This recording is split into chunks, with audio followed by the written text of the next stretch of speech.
Buenas tardes, higuesteros y higuesteras, todos aquellos que les gusta la historia relacionada con nuestro higueste de las bandas del sur. Como prometí la última vez que hablé,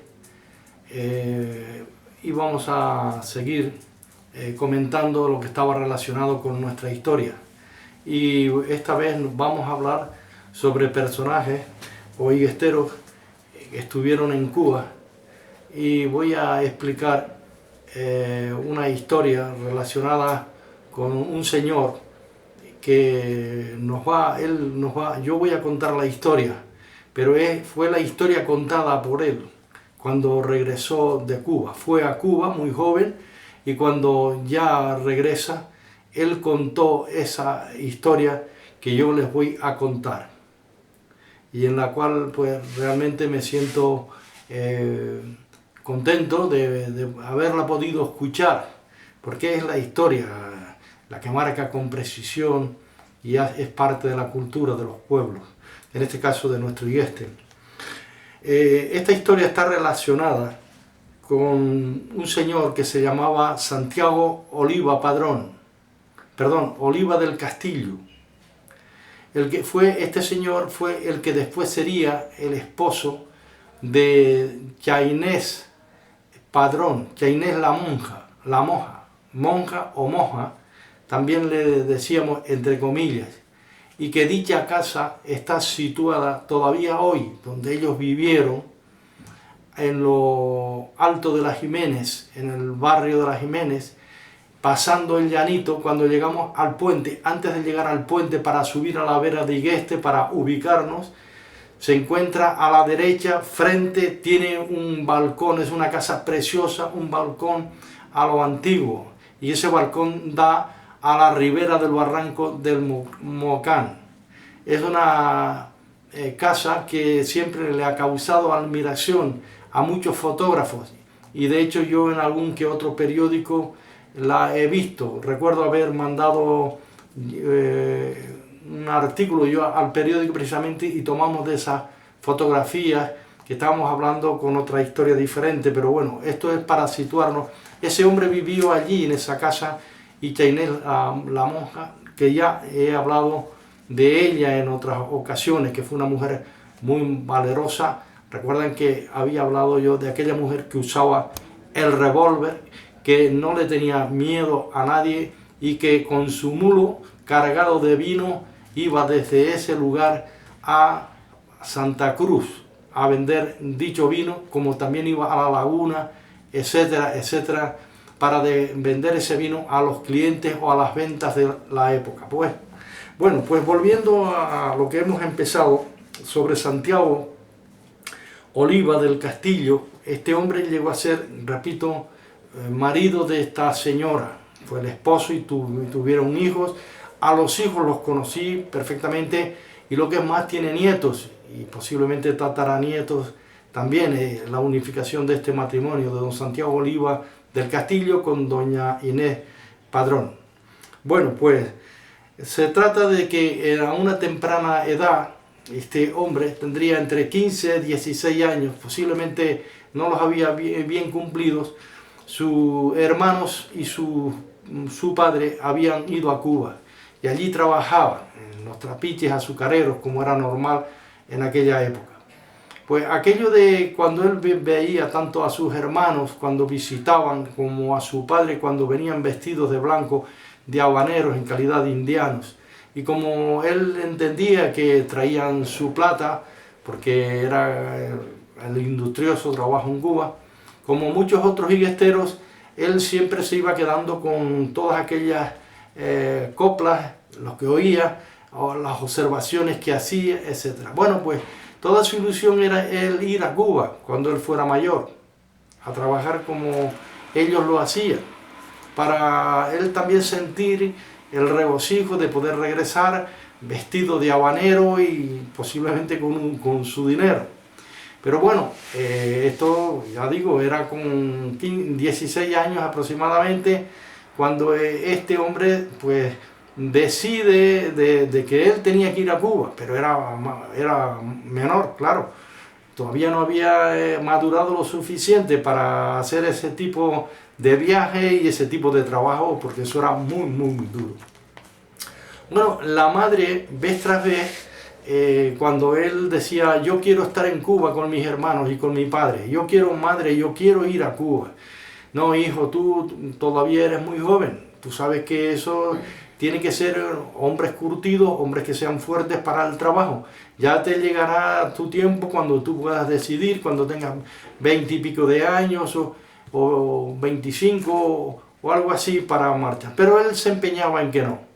Claro, entonces la madre siempre quitándole la idea y agasajándolo como una buena madre para quitarle de la idea de que él tenía de viajar a Cuba como fuera. Bueno, pues tanto es así todos los días con la misma historia, la misma música, pues nada, llegó al punto de que, claro, la madre se carteaba de tiempo en tiempo, claro, con su esposo, con sus hermanos, etcétera, etcétera. Y bueno, ellos no eran muy partidarios, seguro, cuando ella le hablaba de que mira que fulano de tal, en este caso Santiago, está empeñado en viajar para allá y tal. Y claro, pues ellos realmente le quitarían la idea diciendo, bueno, que espere a que madure, porque todavía no ha llegado ese tiempo para él.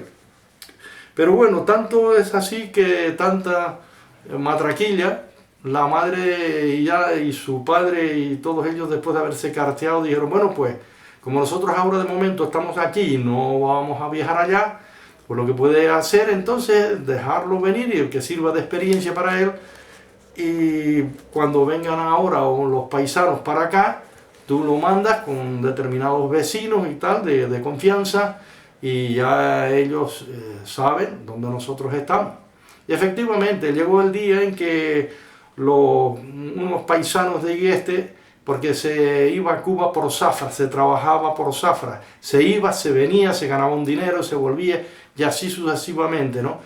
Pero claro, ahí, como sabemos, en Cuba en ese entonces lo que proliferaba eran los trapiches azucareros en gran forma, y también, como no, el tabaco, la cuestión del tabaco, los que eran entendidos en esa materia, ¿no?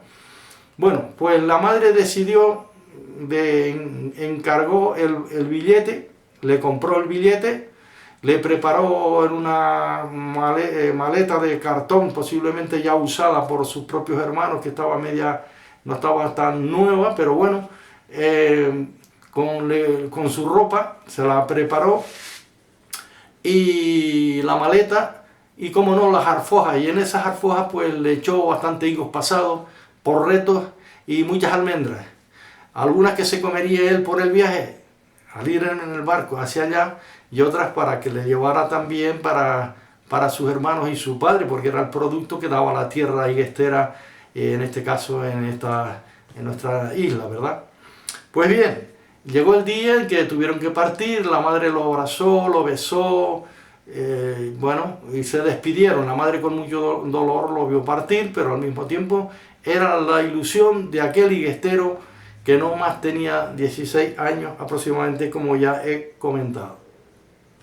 Bueno, después de haberle hablado con los que él iba a viajar, que eran unos paisanos del pueblo, pues la madre le dijo, mira, échale siempre un ojito claro, un ojito, como se dice aquí por estos tiempos, échale un ojito porque, claro, todavía este chico no había salido nunca de Igueste, no tenía experiencia ninguna, solamente él iba a sus labores del campo, tenían un burro majorero, iban al campo, hacía sus labores, esa era su misión. Después por las tardes, claro, la madre le tenía preparado su almuerzo, y por las tardes era verse con los amigos de su misma edad más o menos, conversar un rato e irse después a temprano a lo mejor a cenar y dormir para apechiguar el siguiente día, cuando eso no había, pues que los bien sabemos, ni televisión, no había tantos medios informativos en esta época, no había internet, no había redes sociales, etc. Bueno, pues cuando el iguestero partió, todo muy ufano, muy feliz, partió con ellos y nada, pues llegaron al muelle de Santa Cruz. Bien, no sé si fueron caminando o irían en carros de la época o bestiamulares, pues sabemos que en el fuerte había los carros se cogían para ir a Santa Cruz, o bien fueran por el camino viejo, por el camino de la costa, o bien fueran caminando con esa actitud.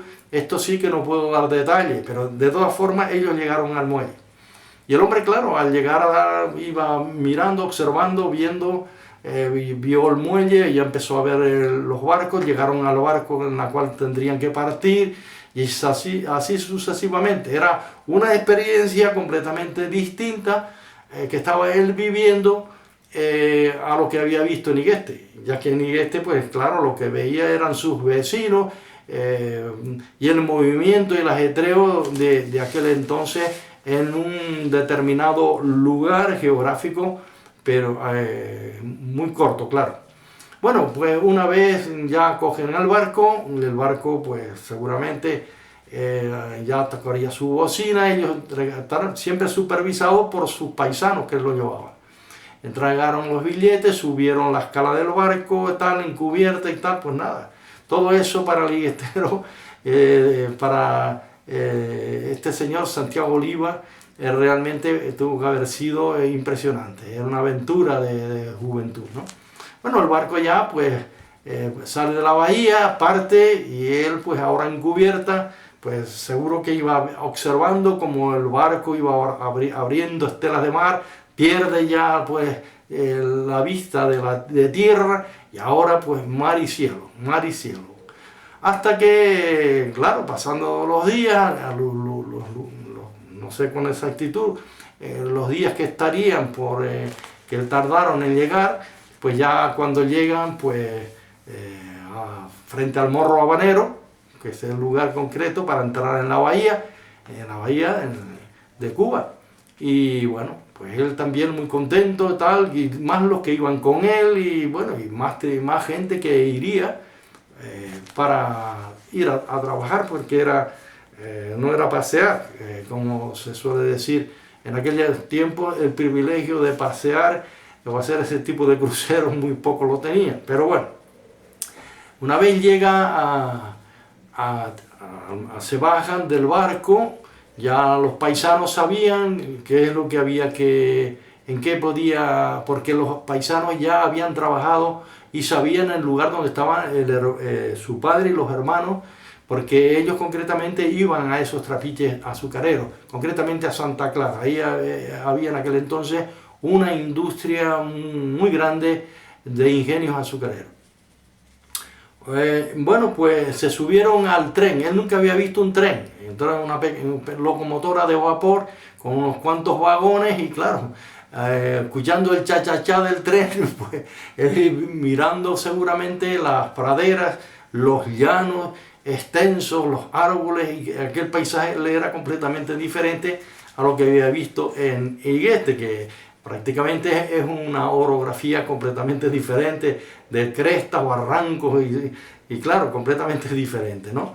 Y las tierras no son tan llanas. Bueno, pues una vez llegaron al lugar concretamente de los ingenios azucareros, ya los hermanos y su padre, etcétera, cuando habían terminado su labor, porque ahí se trabajaba de sol a sol, pues nada, se unieron en un profundo abrazo, todos contentos, todos sonrientes, todos felices. Pero claro, el joven iguestero, más bien lo que estaba pensando era trabajar, y el gusto de él era regresar vestido de habanero, con su dinerito también ganado, y era para él una ilusión. Él quería hacerse, hablando en plata, hombre antes de tiempo. Claro, su falta de madurez, y tenía que aprender mucho, ¿no? Por eso es que él contó ese relato, y eso es un relato magistral, es impresionante porque está grabado en nuestra historia iguestera, y es parte de nuestra historia, por lo que después él ahora pasó, lo que contó, y cuando vino ya mayor hacía los famosos relatos, ¿no? Bueno, pues volviendo al tema, los hermanos, su padre, hermanos, etcétera, pidieron trabajo. Sabemos que en esos ingenios azucareros había grandes barracones enormes donde se quedaba la gente, la trabajadora, había comedores en gran manera, y bueno, y ahí pues se quedaban, claro, ahí el trabajo era muy, muy duro, el escozor de la caña, y y eso era cortar con un machete ahí en esas tierras, que los climas son completamente diferentes. Aquí en Canarias, por ejemplo, él estaría acostumbrado a los alisios, aunque hubiera el verano el calor, pero allí, claro, las temperaturas eran diferentes. Lo mismo te llovía como el calor abrasador, es otro clima completamente diferente. Bueno, volviendo al tema de que según se cortaba caña, o sea, según el trabajo pagaban. Quiere decir que tantas arrobas de caña cortada, pues se pagaba. Así que casi siempre era, pues no se trabajaba lo que decimos ahora de jornada de 8 horas, no, sino aquello era pues de sol a sol seguro, y cuanto más usted corte y más apile en su correspondiente lugar, que cada uno tiene su asiento, pues más se pagaba. Bueno, pues después de los hermanos y su padre haber hablado con los responsables de personal, le dieron trabajo. Ya era un muchacho más o menos con 16 años, bueno, no podría él rendir, seguro que no podría rendir como los hombres que ya eran curtidos y los hombres más fuertes. Bueno, pues así todo, después de haber hablado, sí le había falta de mano de obra, le dan trabajo, y él comenta que los primeros días para él aquello era muy duro. Él no era cantar y coser. Entonces un poco había errado un poco en el cálculo. Entonces dice que por la noche, cuando el hombre ya comía, que cenaban, etcétera, y nada, dice que eso se quedaba dormido nada más cenar, porque como se suele decir en estos pagos, dice, y un dicho canario dice, más molido que un zurrón. Claro, el zurrón es porque se le echa el gofio, la leche dentro del agua y se amasa, y claro, el zurrón se muele, y a él le pasaba lo mismo, quedaba dormido. Bueno, él solía usar esa expresión, estoy molido como un zurrón, pero bueno, sus hermanos de entrada pues dicen, mira, no te preocupes, ahora hasta que te acostumbres al trabajo, ya te vayas tú forjando, dice, ya pues ya no te sentirás con tanto dolor y tanto el cuerpo tan mal, ¿no? Bueno, pues pasaron los días y el hombre que va, era cada día le fue ya más imposible el poder ir superando, porque pensó, claro, estaba arropado por sus hermanos, pero en el trabajo cada uno tenía que hacer sus labores, ¿no?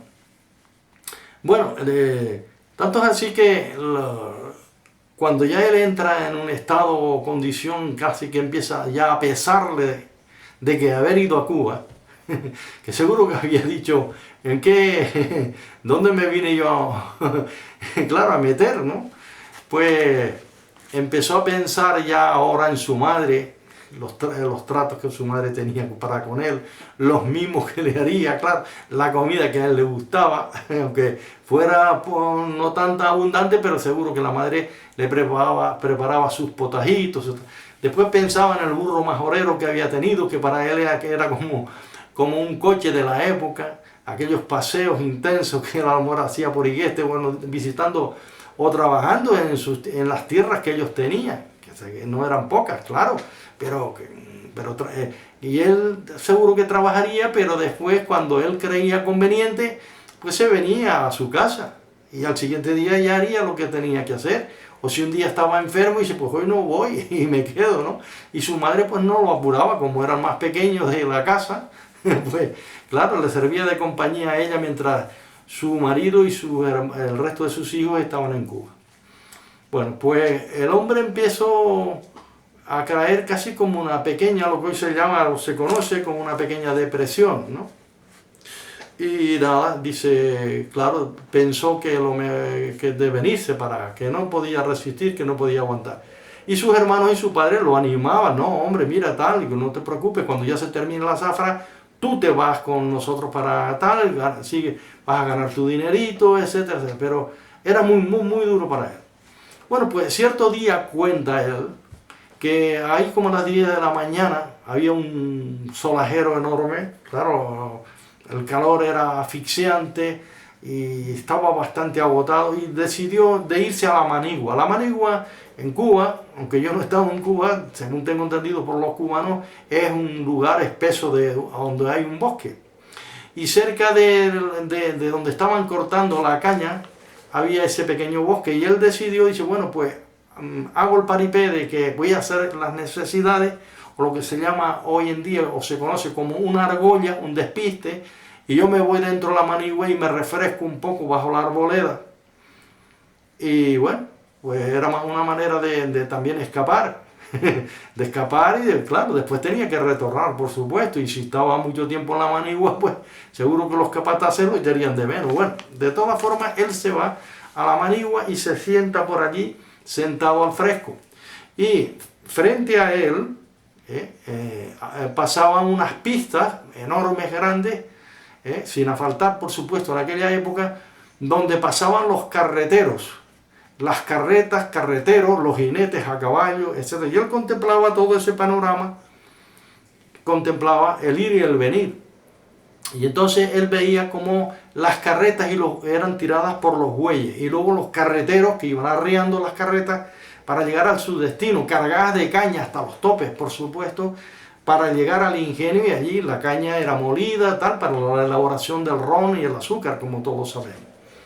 Bueno, pues parece que en una de las ocasiones de tantas carretas que habían pasado, dice que vio venir una carreta enorme, dice que casi de 4 metros de altura, de baranda, cargada hasta los topes, y que era tirada por 2 bueyes de lo mejor que podía haber en toda Cuba.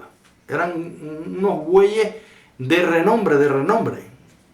Y al mando de esa carreta, porque ya él sabía, porque esos bueyes trabajaban para el ingenio donde él trabajaba, dice que al mando de esa carreta iba un gigante.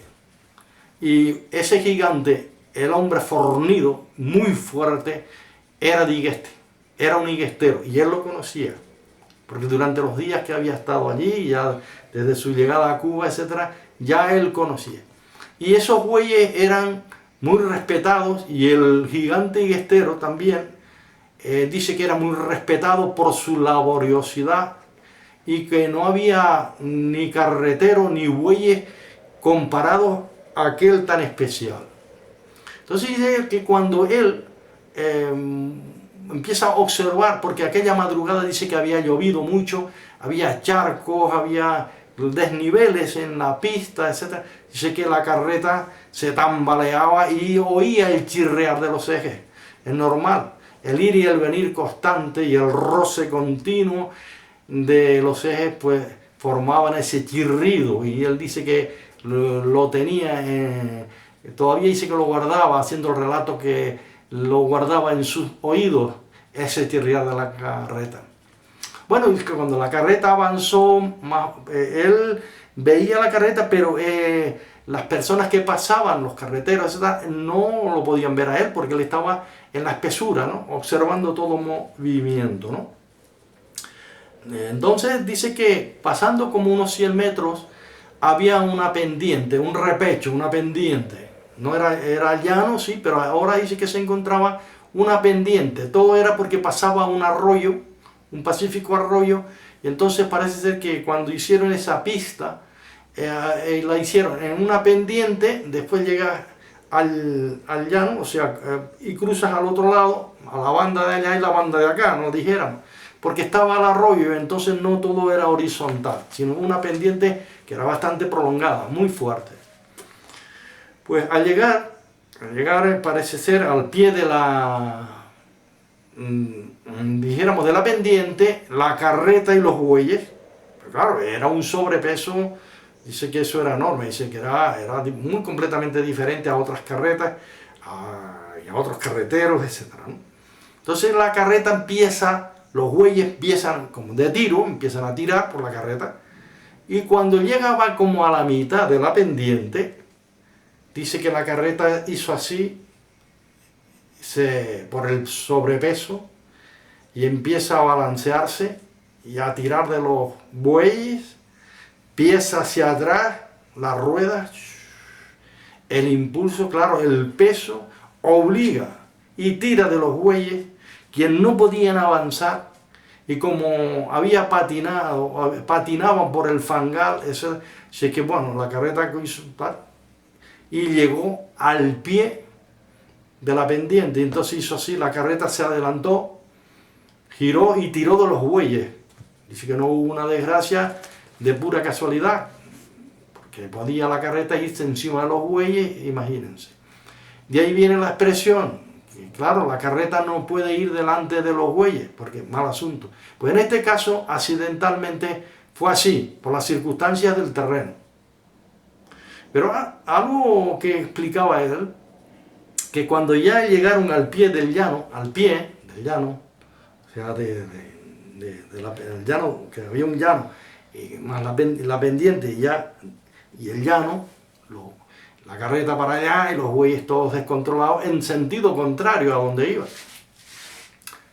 Y el arriero, que llevaba el aguijón en su mano, pues no se enfadó con los bueyes. Es curioso, no se enfada. Era un hombre muy entendido, como buen carretero que era. No se enfada. Entonces, en la próxima conversación vamos a seguir explicando cómo es que el arriero no se enfada y vamos a explicar el por qué y cuál es el punto final de esta historia. Lo vamos a ver en la próxima conversación que tengamos. ¿De acuerdo? Pues nada, que pasen una buena tarde.